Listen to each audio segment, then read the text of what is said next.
I'm Steve Fisher. Between books, the internet, and cable news, we're overwhelmed by more information than ever before. But is that information reliable? How much is misinformation? Or worse, disinformation? Regardless of our philosophical or political leanings, any of us can be duped at any moment. Dr. Rakoen Maertens is a researcher at England's University of Cambridge, studying what makes us vulnerable. If you make people really familiar with how misinformation works and you teach people how to recognize it at an early stage before it tricks you, you can actually prevent a large amount of the damage that it can do. He's fighting misinformation and my guest on Lifeslices. So let's start with an easy question. Who is Rakoen Maertens? Rakoen Maertens is a researcher in social psychology at the University of Cambridge that is currently working on the psychology of misinformation. So that's what I'm going to ask next. What is the Cambridge Social Decision-Making Lab? The Cambridge Social Decision-Making Lab is a group of social psychologists and computational social scientists that work together to solve issues that are relevant for society using the application of psychological science. So it's a larger group with about 9 people at the moment. I am a postdoctoral research associate. I did my PhD here, but the leader of the group is Professor Sander van der Linden, who comes from the Netherlands. So you guys are much more socially attuned to those of us in the West, I'm assuming, because you're actually studying this stuff where we just go ahead, plod on social media and never get anything right. You earned that PhD on the long-term effectiveness of inoculation against misinformation. Let's start with what drew you to that topic. So it started with, I did my master's degree in experimental psychology in Belgium at Ghent University. And what I found is that it wasn't applied enough. It wasn't relevant enough to solve societal issues. And at the same time, I was interested in the United Nations. I was considering going into diplomacy. But then I found this research group in Cambridge and thought, this is interesting. They tackle issues that really matter. When I arrived in the lab, they were mainly looking at climate change misinformation. And that was my first topic. But then quite quickly, we looked at other topics as well and interventions to actually protect people against misinformation. But I found that there was one dimension that was often forgotten, and that's how long do these interventions work? So often people look at, okay, you can have a tool or an intervention, or you can change a platform and you see some immediate effects. But what if these effects don't last? So that was my big question. And so I investigated this during the PhD, whether these typical trainings for media literacy and so on, whether they last for a long time or not. Can you actually inoculate someone against misinformation? Yeah, so it is possible effectively to protect people a little bit against misinformation. Maybe we have to be careful when we use metaphors like inoculation or a psychological vaccine, because it's not really possible to have 100% immunity. And so you can't be completely inoculated against it. But you can do partial inoculation in a way.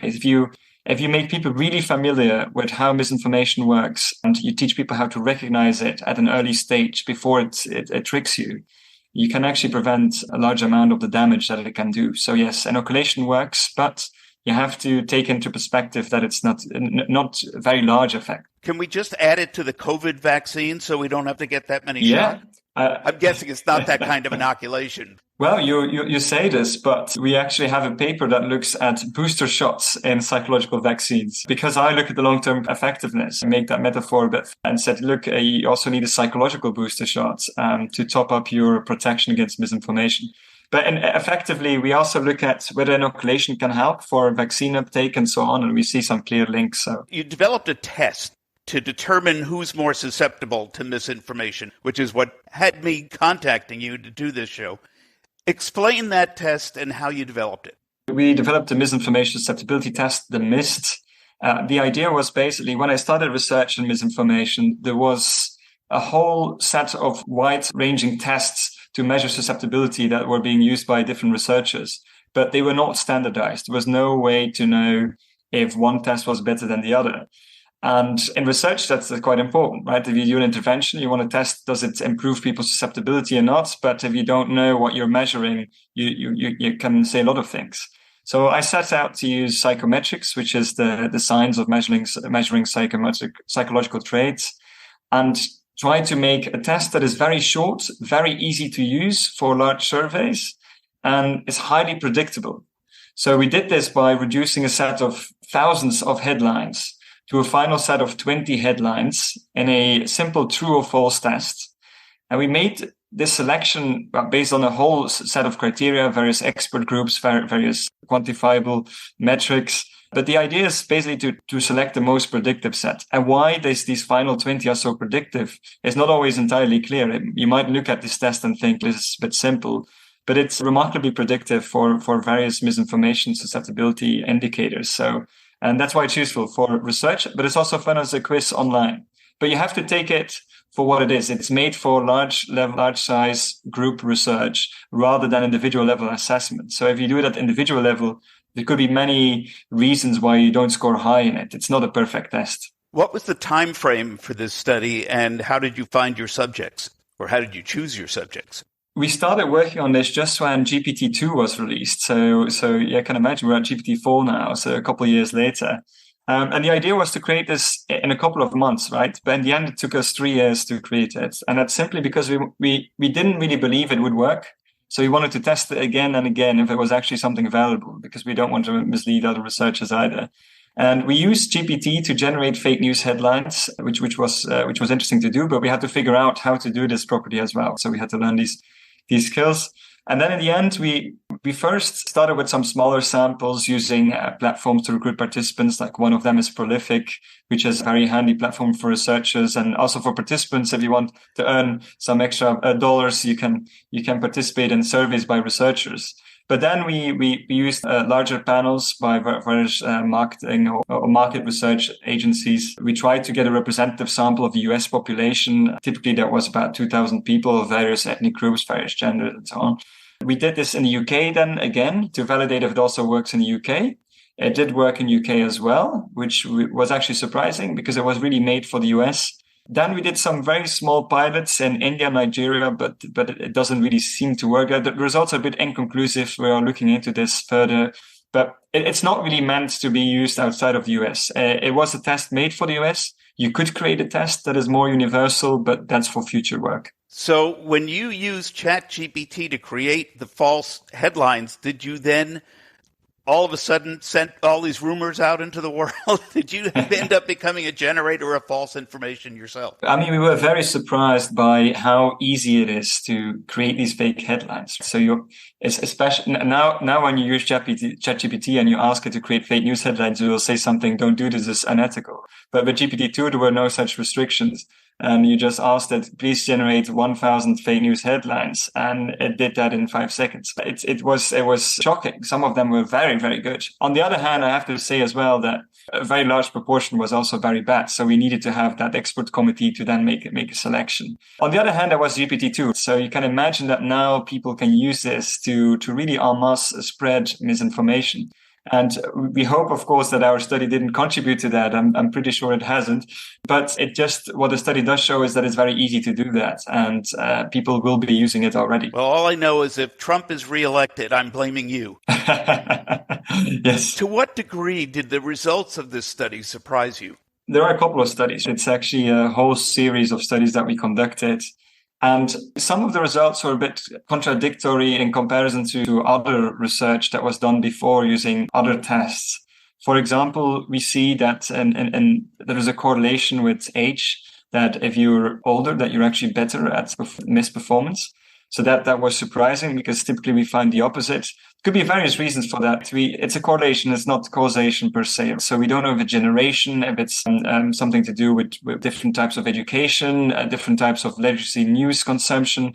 That's to be explored. I think there are more questions than answers. But something I found more interesting actually in the studies, something that was very, very consistent, was what is the best predictor for misinformation susceptibility that we found in our studies. And we found that the best predictor for resilience actually is open-minded thinking. And it was very contradictory to what we told beforehand. We told you need skepticism, you need a very good literacy skills and so on, you need high education. But education had a link, but it was not that good of a predictor. If you look at open-minded thinking, consistently, it was the number one predictor. So what does this include?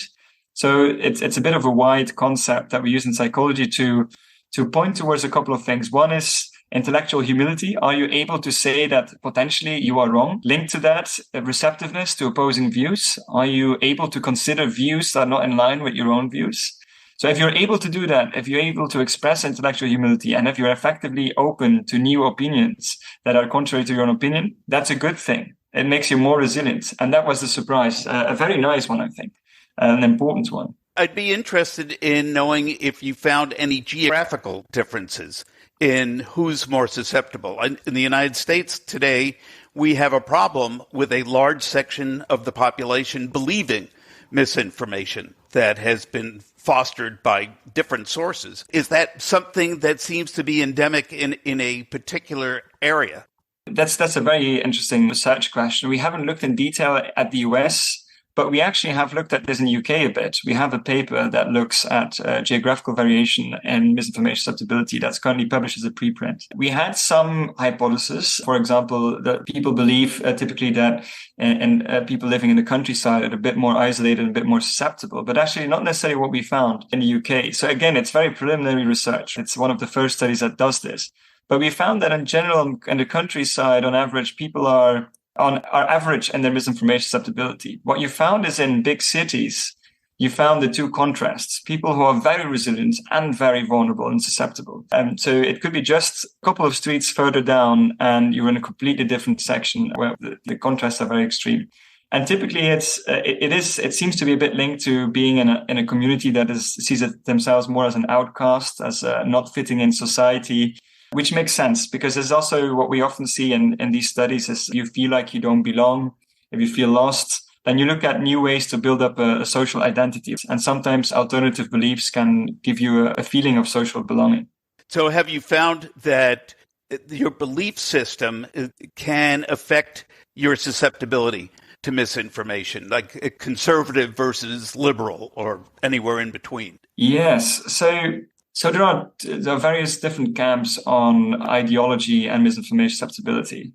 So we call them the symmetry camp or the asymmetry camp. So I'm in the symmetry camp, which is about. So we see that in some research that more extreme political ideologies, more extreme opinions are linked to more susceptibility to misinformation. So whether that's extreme left or extreme right, if you're at the extremes, you're more vulnerable. There's also other research that says that actually more conservative, more right-leaning people are a bit more susceptible.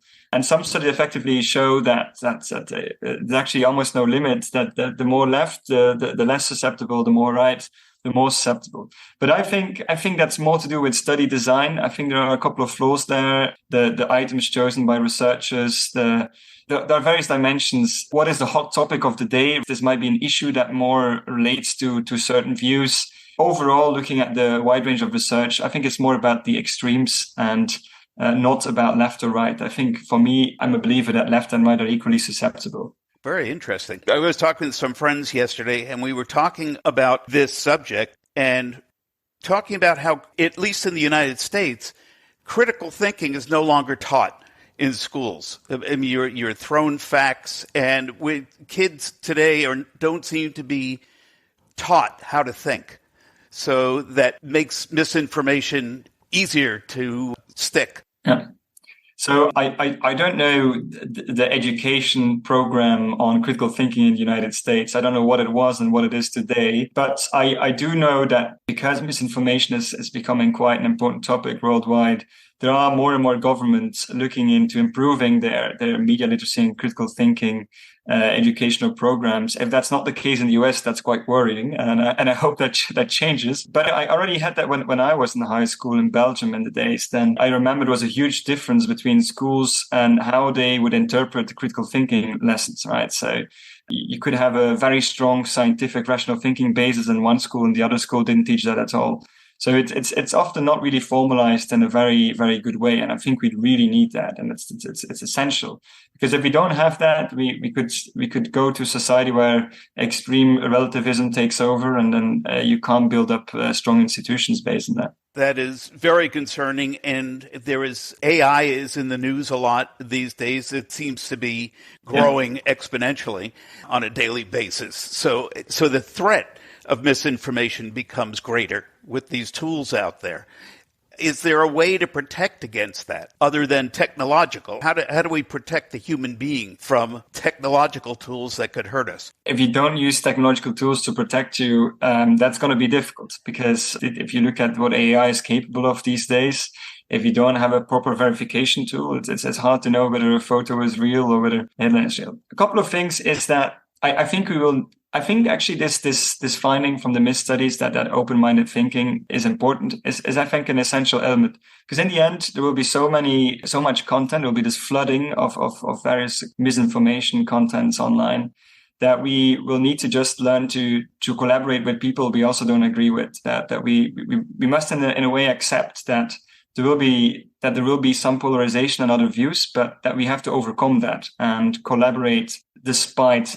So I see that everywhere, that their families now are, every family have now a couple of family members that believe in conspiracy theories, or that follow some kind of very strange group on social media. And that's fine. I think the most important thing is that we have to learn to keep talking to them and collaborating with them. Because in the end, there will be convincing misinformation, and everyone falls into the trap. I will believe misinformation, you will believe misinformation.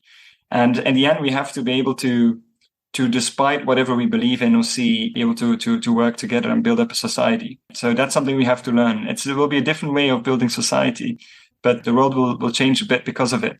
It's really frightening here. I am very concerned with a new election season around the corner and how we are already divided in this country and in many other countries. The democracy is under attack in different places. Yeah, open-mindedness would be a great thing, but can you teach open-mindedness? How do you encourage it? How do you even start with people who are tending to believe their side and only their side? Yeah, that's right. In a way, it's easier to teach someone to be skeptical and to recognize flaws in logic and so on. Open-mindedness is a different kind of thing. It's a good question. Can you train it? There's a little bit of evidence that you potentially can, but that's actually something I want to do research on in the next couple of years. That's one of my new plans and goals. I think it's almost some kind of precursor or a protector to a protection against the effects of misinformation. What you can do is you can reflect it in leadership, and media news agencies can lead by examples. Doesn't matter which side you're on. If you're able to have experts, also for experts, same for me, myself, starts with myself. When I communicate evidence, I always now try to do an effort of saying like, look, this might actually not be as big of an effect as that might look like, or, you have to take into account that this was a potentially biased sample, and you have to be honest with your results. And you could see the same with the vaccines, for example, the way we communicate about vaccines. If you say, let's say one expert says vaccines are 100% safe, it's impossible that something goes wrong. And the other one says, look, we did this and this quite safe, but some people will have adverse effects. Immediately after, you will see that the expert with more certainty might influence more people to take the vaccine. But if 1 week later there is blood clotting, for example, then suddenly there will be huge increase in distrust. But for the expert that said like, look, this is kind of what I predicted, and it is like that, then at least you can kind of maintain that nuance. And I think everyone has to do that from all the sides. So you have to keep talking to the other side, but also reflect in your media communication a certain degree of uncertainty. And people can cope with that. It's not that we need like authoritarian leaders that say it's like this and there's no other way to do it. I think that's a way forward. The first thing, so this is leading by example and setting some social norm that updating your opinion is okay.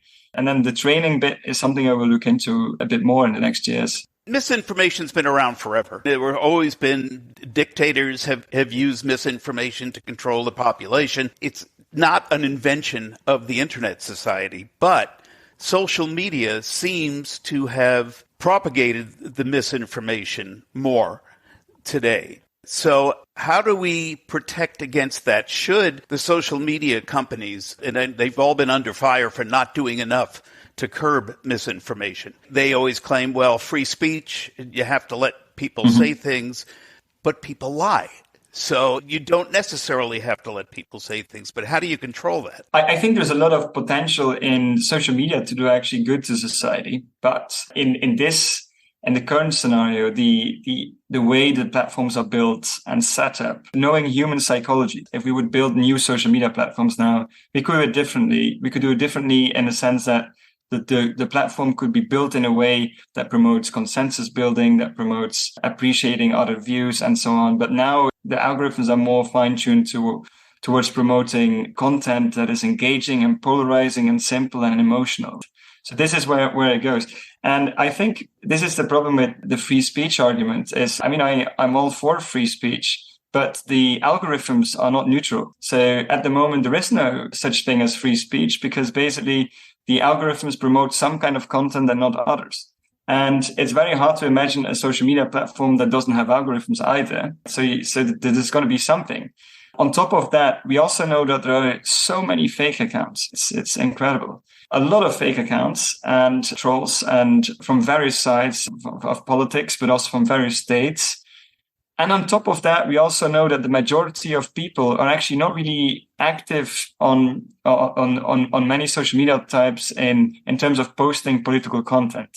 If you look at Twitter, for example, first of all, there's only a small portion of people that has it, but then even smaller is the portion of people that actively use it. So it also gives a skewed form of reality. So if 99% stay silent on Twitter, then you also don't really have a balanced or debate, or you have the illusion of that. But if you then take into account that a large portion of these are also fake bots, then you could ask okay, what are we actually looking at if we look at these social media polarization? Maybe just an artifact of interaction of a minority of hyperactive users with hyperactive bots. I don't think this is free speech, and I don't think this is balanced. And there is no way that the individual can control the algorithms. That's something that the social media companies do. And I think that is definitely something that I think social media companies can invest in giving more control to the user, giving more options over how the algorithm works. And I think that's the future. I think that's how they will be able to cope with new laws that are coming in the future to protect users, is by giving back control, right? I don't know if I'm comfortable with that thought. Given how bad most Americans are with math, I don't know if I want us controlling our own algorithms. Most people don't even know what an algorithm is. Gee, I knew I should have paid attention in algebra. Yeah, that's right. So good education might come in handy after all, right? How can we use the data from your study to change the way we ingest information? I think there are various things we can do. One way is we can look at groups of people and see which groups are less susceptible, which ones are more, right? What do they do different? What can we learn from them? What can we learn from their behaviors? What are kind of the factors that define them? So that's the first thing, identifying kind of key predictors for susceptibility or resilience that could help us learn more. But also for you as an individual, if you take the test, I think the test itself is not necessarily the most enlightening thing, but I hope that it will spark your interest. If you score low or high, you might want to figure out why that is, and you might read more about it, so how the work was done, or similar research is done, or other researchers do it. So I hope it will make people more interested in the dilemmas of how do you define fake news and so on. It's a very complicated issue. And if you look at the actual paper that we wrote on this test, we go into some nuance on these discussions, and we hope that will get picked up a bit more. And then on top of that, in the future, I hope interventions will be better evaluated with more standardized tools so that we know which kind of training packages actually work. If you do a critical thinking class on school, you could make people do the test before and after, for example. That's a very simple example that you can see what's actually effective. Test is necessarily the ultimate test now, because I think that's another thing. So this is just a start. What I mainly hope is that other researchers will now use similar approaches to develop even better tests, and that then will help society after. You talk about taking the test yourself. How do people take the test? Yeah, so there is this website, yourmist.streamlit.app, and you can take the quiz. There are two versions, a 20-question version or a 16-question version. And you basically have to indicate what's fake and real. And at the end, you get a score with an interesting decomposition. There's something where you can learn from. So you get a score for how good are you in discerning between real and fake. Then you get a score in what percentage of the fake items did you identify as fake. Score of what percentage of the real items did you identify as real. And then a general bias score. Are you in general hyper skeptical, or are you extremely gullible? Do you just say yes to everything or no to everything?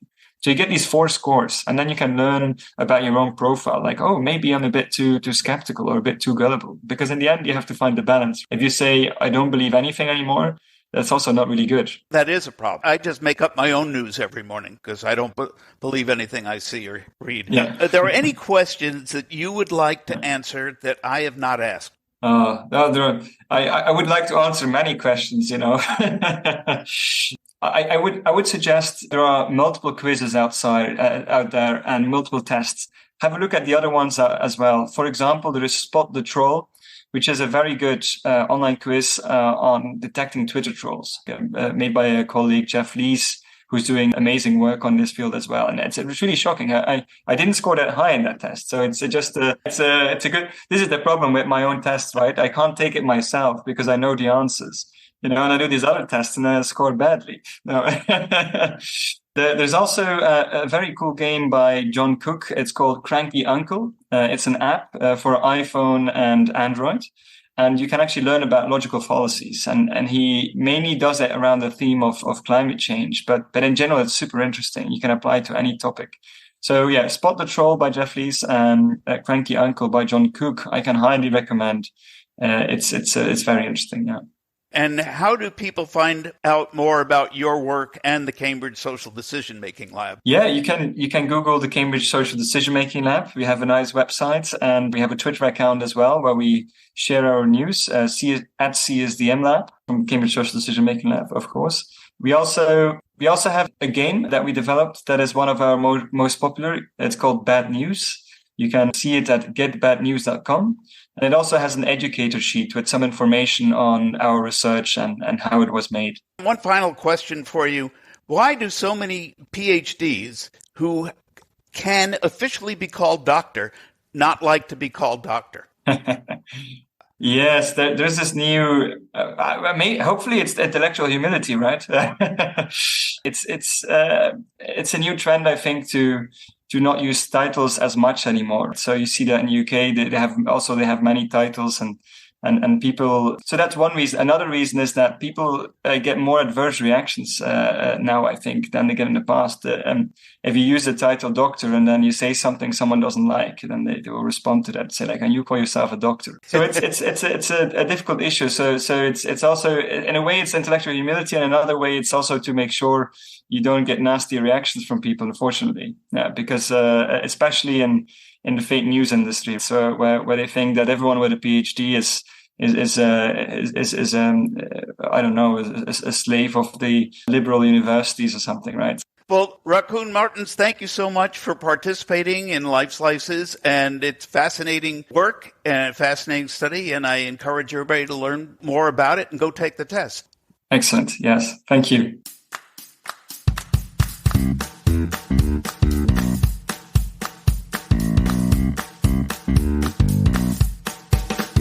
My thanks to Rakoen Maertens for being on Lifeslices. As I've said before, news and information are plentiful, but getting the truest news and information takes work. You can't trust one source, and you cannot just get it from one source, or only from sources that share your point of view. Like a good journalist, get at least 3 different sources, domestic and foreign, to understand what's really up. And take the Cambridge test to see how susceptible you are.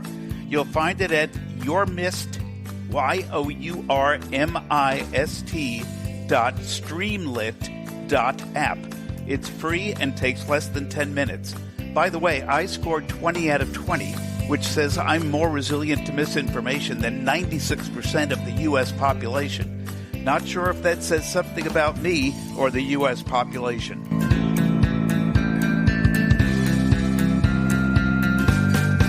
If you liked this program, please like Lifeslices on social media and subscribe wherever you find fine podcasts.